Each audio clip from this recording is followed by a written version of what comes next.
Additionally, distance education provides many students in rural areas with the opportunity to engage in an interactive classroom, which was not available prior to the computer age and the recent advances in technology. Technology has been identified as facilitating learning through different lenses. According to Gold Sporting, the five lenses through which learning can occur are as follows. First is from technology, then with technology, around technology, supported by technology, and through technology. From technology, students can be taught directly by a software package. Then, with technology, students use a wide range of supported products and programs to complete course requirements.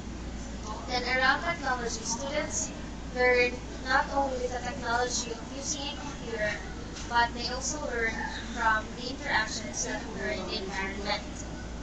Then the fourth one, which is supported by technology, according to Goldsworthy, it refers to electronic grade books and resources that foster the management aspect of learning. And for the through technology, learning occurs through the interaction of the students at a distant site as mediated through technology. Then for the conditions regarding distance education, students can be divided into groups and given a case study for collaboration and solving.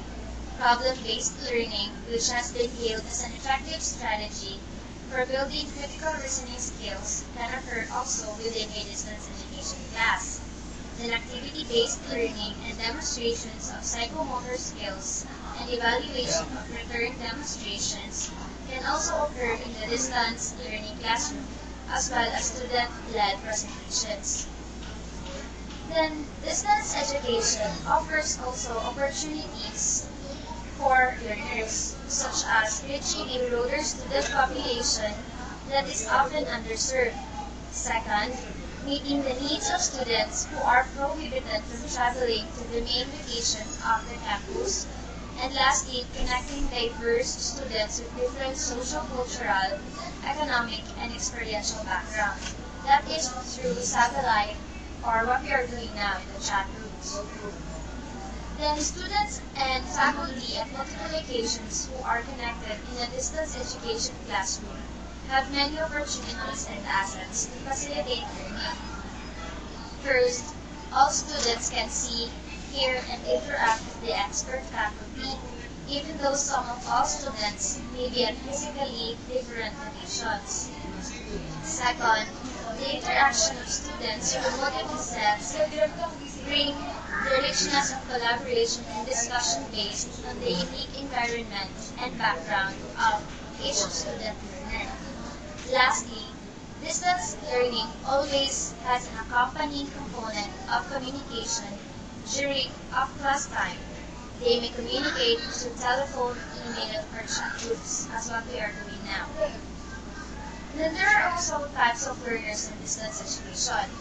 Although distance learning occurs in an electronic classroom, all students at multiple locations hear the faculty in person or over a monitor that is similar to a television screen, and see students at each of the locations over a monitor. According to Willis and Osmo, they also recommend that the student should actively participate in the learning process and that communication between student and faculty is important.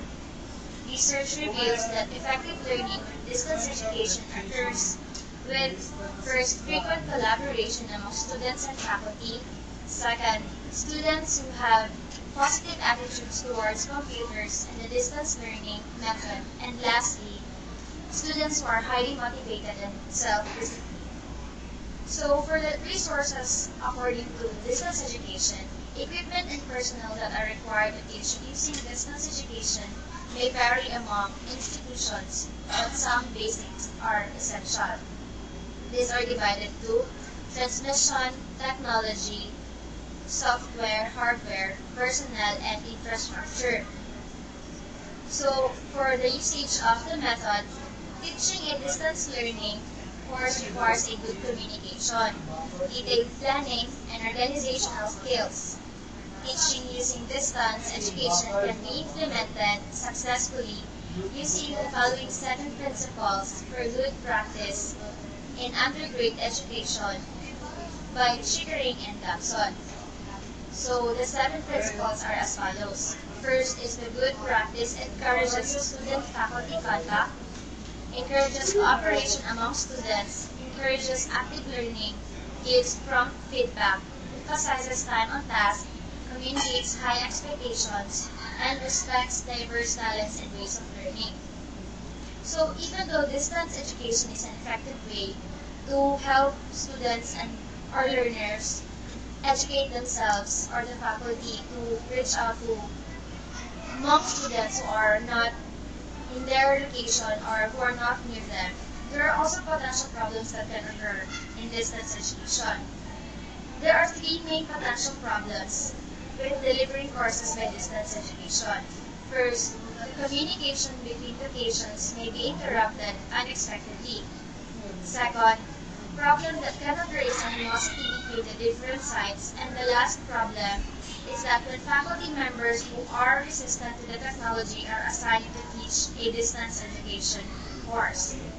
So of course, when you are assigned to do something, you have to be willing and you have to be prepared when you deliver or when you teach it to the learners or the students. Then for the conclusion, teaching by distance education is an exciting new strategy that has occurred as a result of recent advantages in technology. For with excellent communication, planning, and organization by faculty, distance learning courses can be implemented successfully with achievement of optimal student learning with a high-tech environment.